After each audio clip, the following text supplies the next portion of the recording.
আসসালামু আলাইকুম রহমতুল্লাহ। দেশ এবং প্রবাসী সকলকে জানাই আন্তরিক শুভেচ্ছা এবং অভিনন্দন। আশা করি সকলে ভালো আছেন, সুস্থ আছেন। আজকে একটি সমসাময়িক রাজনৈতিক বিষয় নিয়ে আপনাদের সামনে হাজির হয়েছি। আমি আল মানসুর মুহিত, ল্যান্ড টিভির পক্ষ থেকে আজকে ছোট্ট একটা বিষয় নিয়ে আর কি অ্যানালাইসিস হবে। ছোট্ট একটা বিষয় মনে হলো যে একটু আপনাদের সাথে শেয়ার করার জন্য।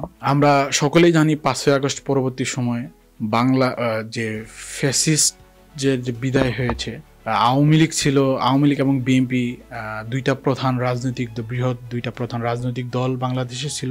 5ই আগস্টের পরবর্তী সময়ে আমরা লক্ষ্য করছি যে বাংলাদেশের রাজনীতিতে বৃহৎ আকার ধারণ করেছে একটি ইসলামিক দল, সেটি আমরা সকলেই জানি, বাংলাদেশ জামাত ইসলামী। এটি অত্যন্ত পুরাতন একটি রাজনৈতিক দল। তো এই রাজনৈতিক দলের বর্তমান 5ই আগস্ট পরবর্তী সময়ে আমরা লক্ষ্য করছি যে তাদের রাজনৈতিক সমীকরণ, নির্বাচনমুখী সমীকরণ থেকে শুরু করে নানান ধরনের আলোচনা তর্ক বিতর্ক থেকে শুরু করে অনেক কিছু আমরা সোশ্যাল মিডিয়া থেকে শুরু করে অনেক জায়গাতে দেখতে পাচ্ছি। তো আমার কাছে বাংলাদেশ জামাত ইসলামীর যে বর্তমান রাজনীতিক বিষয়টা আমার কাছে এখনো অস্পষ্ট। কারণ হচ্ছে আমরা বাংলাদেশ জামাত ইসলামীর বর্তমান রাজনীতিক যে কর্মকাণ্ড সেটার উপর অ্যানালাইসিস করে আমার কাছে 3 থেকে 4টা পয়েন্ট খুবই গুরুত্বপূর্ণ, যেটা সমসাময়িক আমার রাজনীতিক অথবা যারা জামাত ইসলামের রাজনীতির সাথে সম্পৃক্ত আছে। আমি তো সর্বপ্রথম হচ্ছে 5ই আগস্টের পরবর্তী সময়ে যদি কোনো রাজনৈতিক দল, আমরা ইতিপূর্বে আমি বলেছি যে বাংলাদেশে বৃহৎ একটি রাজনৈতিক দল জামাত ইসলাম। সো এই জামাত ইসলামের পক্ষ থেকে সর্বপ্রথম আসন ভিত্তিক 300 আসন ভিত্তিক যে প্রার্থী ঘোষণা অথবা প্রার্থীদের ভোট চাওয়া থেকে শুরু করে দাঁড়িপাল্লা মার্কা, তাদের অফিসিয়াল নিবন্ধিত মার্কা হচ্ছে দাঁড়িপাল্লা। সো এই দাঁড়িপাল্লা জন্য ভোট চাওয়া থেকে শুরু করে 300 আসনের প্রার্থী ঘোষণা।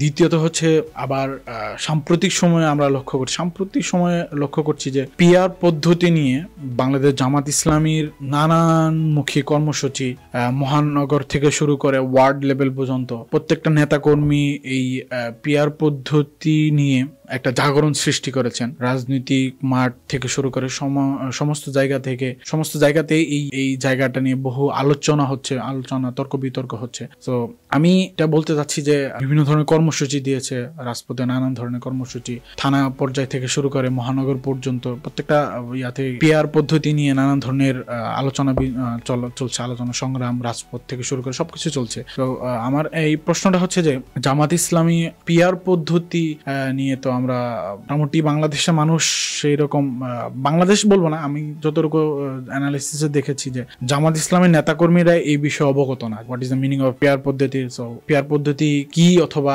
শুধু পিআর এটুকু জানে, বাট পিআর জিনিসটা আসলে কি সেটা জামাত ইসলামের নেতাকর্মীরা জানেন। কিন্তু এই পিআর পদ্ধতি নিয়ে আমরা দেখছি রাজপথ থেকে শুরু করে সমস্ত জায়গায়, সভা সমাবেশ থেকে শুরু করে সমস্ত জায়গায় একটা গরম আবহাওয়া চলতেছে, একটা রাজনৈতিক উত্তাপ চলতেছে। সো এটা কেমন জানি নির্বাচনমুখী করে দেন হচ্ছে যে পিআর নিয়ে হচ্ছে যে এক্সট্রা আবার সমাবেশ থেকে শুরু করে নানান ধরনের কার্যক্রম চলতেছে।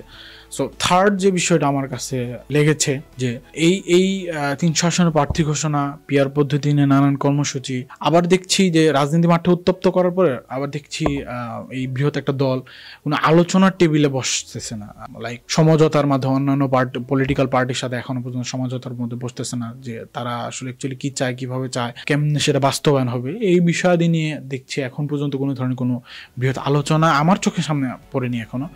সো এই আলোচনাটা রাজনীতি মাঠে খুবই গুরুত্বপূর্ণ। যারা পলিটিক্স নিয়ে যারা একটু ঘাটাঘাটি করে দেখবেন তারা হচ্ছে নির্বাচনে এক মুহূর্তে একটি আলোচনার বড় একটা অংশ থাকে প্রত্যেকটা রাজনৈতিক দল একে অপরের সাথে।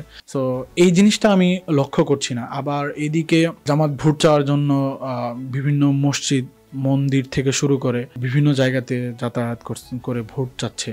সো সব কিছুর ভিতরে একটা সমীকরণ, আমি একটা অ্যাকচুয়ালি জামাত আসলে কি চাচ্ছে এই জিনিসটা আমি বুঝতে পারছি না। যেমন রাজপথ গরম রেখে এদেরকে ভোট চেয়ে 300 আসনের প্রার্থী ঘোষণা করে আবার কোনো আলোচনা টেবিলে না বসে অ্যাকচুয়ালি জামাত আসলে কি চাচ্ছে। সো এইটাই আসলে আজকে আমার মূল বিষয়, আসলে জানার উদ্দেশ্যে আমার এই ভিডিওটা তৈরি করা। আশা করি আমার শুভাকাঙ্ক্ষী অথবা যারা এই ভিডিওতে দেখবেন অবশ্যই এই বিষয় সম্পর্কে মতামত অবশ্যই ব্যক্ত করবেন। পাশাপাশি আমি চাই আমরা একটা রাজনৈতিক দলের সাথে সম্পৃক্ত আছে, আমরা সবসময় চাই ভালো মানুষরা রাজনীতিতে আসুক। রাজনীতি বাঁচলেই বাঁচবে দেশ, তরুণরাই হবে আগামীর বাংলাদেশ, এটা আমাদের স্লোগান। তরুণ প্রজন্ম হিসেবে আমি সবসময় ভালো মানুষদের রাজনীতি দেখতে চাওয়ার একটা তীব্র আকাঙ্ক্ষা লালন করি। সো জামাত ইসলাম একটা বড় পলিটিক্যাল পার্টি, আমি তাদেরকে কোনোভাবেই অন্য কোনো ফ্রেমিং করতে চাচ্ছি না অ্যাকচুয়ালি। সো ডেফিনেটলি জামাত ইসলামের ভিতরেও ভালো রাজনৈতিক ব্যক্তিরা আছেন, বা জামাত ইসলামকে ওন করে, বাংলাদেশকে ওন করে তারা রাজনীতি করে। সো সেই জায়গা থেকে আমি বলবো যে অ্যাকচুয়ালি জামাত ইসলামের মূল মিশনটা বর্তমানে আসলে অ্যাকচুয়ালি কি, তারা আসলে কি চাচ্ছে আগামী প্রজন্মের জন্য, তরুণ প্রজন্মের জন্য আসলে কি দিতে যাচ্ছে। ধন্যবাদ সকলকে, ভালো থাকবেন। আসসালামু আলাইকুম রহমতুল্লাহ।